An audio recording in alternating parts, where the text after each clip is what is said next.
ارشاد فرمایا وَلِكُلِّ أُمَّةٍ جَعَلْنَا مَنْسَكًا لِيَذْكُرُوا اسْمَ اللَّهِ عَلَىٰ مَا رَزَقَهُم مِّن بَهِيمَةِ الْأَنْعَامِ سورۃ الحج سورہ نمبر 22 آیت نمبر 34 کہ ہم نے ہر امت کے لیے قربانی کے طریقے مقرر کیے ہیں تاکہ ان چوپائے جانوروں پہ اللہ کا نام لے، یعنی انہیں ذبح کریں جو اللہ نے ان کو عطا کیا ہے۔ مفسرین کا کہنا ہے کہ بہیمۃ الانعام میں یہی اونٹ، گائے، بھیڑ اور بکری ہی مراد ہے۔ اور جب ان جانوروں کی بات آئی تو یاد رکھیے اونٹ کی قربانی ہے، اونٹ نر ہے یعنی میل ہے تو اس کی فیمیل اونٹنی کی بھی قربانی ہوگی، گائے کی قربانی ہوگی تو بیل کی بھی قربانی ہوگی، بکرا کی قربانی ہوگی تو بکری کی بھی قربانی ہوگی، بھیڑ کی قربانی ہوگی تو بھیڑ کی بھی قربانی ہوگی، دمبا کی قربانی ہوگی تو دمبی کی بھی قربانی ہوگی، میل یا فیمیل دونوں کی قربانی ہوگی۔ مسئلہ نمبر 3، قربانی کے جانور کتنے عیوب سے پاک ہونا چاہیے، یا قربانی کے جانوروں میں کون کون سی کمی نہیں ہونی چاہیے۔ حدیث کے اندر آیا سنن ابی داؤد کتاب الاضحیہ چیپٹر نمبر 16 حدیث نمبر 2802 سیدنا برا بن عازب رضی اللہ تعالیٰ عنہ بیان کرتے ہیں کہ اللہ کے رسول صلی اللہ علیہ وسلم نے فرمایا اربع لا تجوز فی الاضاحی العوراء بین عورها بل مریضۃ بین مرضها بل عرجاء بین ضلعها بل کثیر التی لا تنقی، کہ قربانی کے جانوروں میں 4 عیوب نہیں ہونے چاہیے، قربانی کے جانوروں میں 4 کمیاں نہیں ہونی چاہیے۔ نمبر 1، وہ جانور جو بھینگا ہو اور اس کا بھینگاپن بالکل نمایاں ہو، یعنی آنکھ میں کسی طرح کی کوئی کمی نہ ہو، اگر آنکھ میں کوئی کمی ہوگی تو اس کی قربانی ہرگز نہیں ہوگی۔ نمبر 2، وہ جانور جو بیمار ہو، اور جانور بیمار ہوتا ہے تو پتہ چل جاتا ہے، اگر جانور بیمار ہو تو اس کی قربانی نہیں ہوگی۔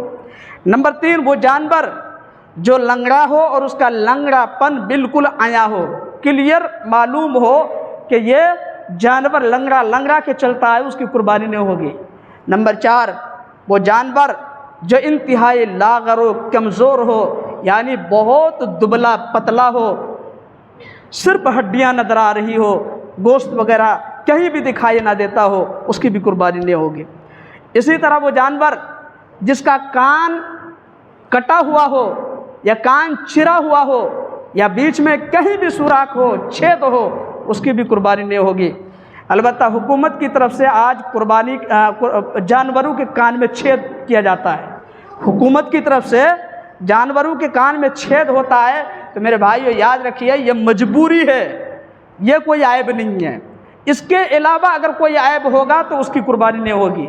اسی طرح جس جانور کی سینگ ٹوٹی ہوئی ہو اس کی بھی قربانی نہیں ہوگی۔ لیکن یہاں پہ ایک مسئلہ اور یاد رکھیے، قربانی کی نیت سے آپ نے صحیح سالم جانور خریدا لیکن کسی حادثے کا شکار ہو گیا ہو، جیسے کسی کا بکرا چھت پہ چڑھ جاتا ہے، کبھی کبھی ایسا بھی ہوا ہے کہ چھت سے وہ نیچے گر گیا، اس کی ٹانگ ٹوٹ گئی یا کچھ اور ٹوٹ گیا تو اس کی قربانی ہوگی۔ قربانی کی نیت سے آپ نے صحیح سالم جانور خریدا لیکن بعد میں کسی حادثے کا وہ شکار ہو گیا تو اس کی قربانی ہوگی۔ اسی طرح کہیں آگ لگ گئی، آگ میں کسی جانور کا کچھ حصہ یا بہت سارا حصہ جل گیا، اس کی قربانی آپ کر سکتے ہیں، بالکل جائز ہے۔ اسی طرح کسی جنگلی جانور نے قربانی کے جانور پہ حملہ کر دیا اور اسے زخمی کر دیا، اس کی قربانی کر سکتے ہیں۔ اس کے علاوہ اور جو عیوب میں نے بتایا حدیث کی روشنی میں، اس طرح کا کوئی بھی عیب ہوگا کسی جانور میں، اس کی قربانی نہیں ہوگی۔ مسئلہ نمبر 3، ایک اور مسئلہ بتا کے میں اپنی بات ختم کرتا ہوں۔ قربانی کا جانور کی عمر کیا ہونی چاہیے؟ تو یاد رکھیے قربانی کا جانور موٹا، تازہ، صحت مند اور تندرست ہونے کے ساتھ ساتھ 2 دانتا ہونا ضروری ہے، ٹھیک ہے؟ حدیث کے اندر آیا صحیح مسلم کتاب الاضاحی چیپٹر نمبر 36 حدیث نمبر 1963 سیدنا جابر رضی اللہ تعالیٰ عنہ بیان کرتے اللہ کے رسول صلی اللہ علیہ وسلم نے فرمایا لا تذبحوا الا مسنہ، کہ تم صرف مسنہ کو قربان کرو۔ مسنہ کسے کہتے ہیں؟ مسنہ وہ جانور ہے جس کے سامنے کے دودھ کے دو دانت ٹوٹ جائیں اور اس کی جگہ نئے دانت نکل آئیں، اسے مسنہ جانور کہا جاتا ہے۔ تو اللہ کے رسول صلی اللہ علیہ وسلم نے مسنہ جانور کی قربانی کرنے کے لیے کہا ہے، چاہے اونٹ ہو، گائے ہو، بیل ہو، بکرا ہو، بکری ہو، بغیر دانتا ہوا نہیں چلے گا، کم سے کم 2 دانت ہونا چاہیے۔ البتہ بھیڑ اور دمبا میں گنجائش ہے شریعت کی طرف سے، صرف بھیڑ اور دمبا میں۔ اس کے لیے حدیث ہے، اللہ کے رسول صلی اللہ علیہ وسلم نے بتایا کہ اگر 1 سال کا ہے، صحت مند ہے، تندرست ہے، لیکن اس کا دانت نہیں آیا تو اس کی قربانی ہو سکتی ہے، کر سکتے ہیں۔ اس کے علاوہ جو دوسرے جانور ہیں اگر بغیر دانتا ہوا ہوگا تو اس کی قربانی نہیں ہوگی۔ باقی باتیں انشاءاللہ اگلے خطبہ میں رکھیں گے۔ اللہ سے دعا ہے کہ اللہ تعالی ہمیں ذوالحجہ کے شروع کے 10 دنوں کے فضائل، اس کی اہمیت اور اس کی عظمت سمجھنے کی توفیق دے۔ اللہ ہمیں شروع کے 10 دنوں میں زیادہ سے زیادہ نیک اعمال کرنے کی توفیق دے۔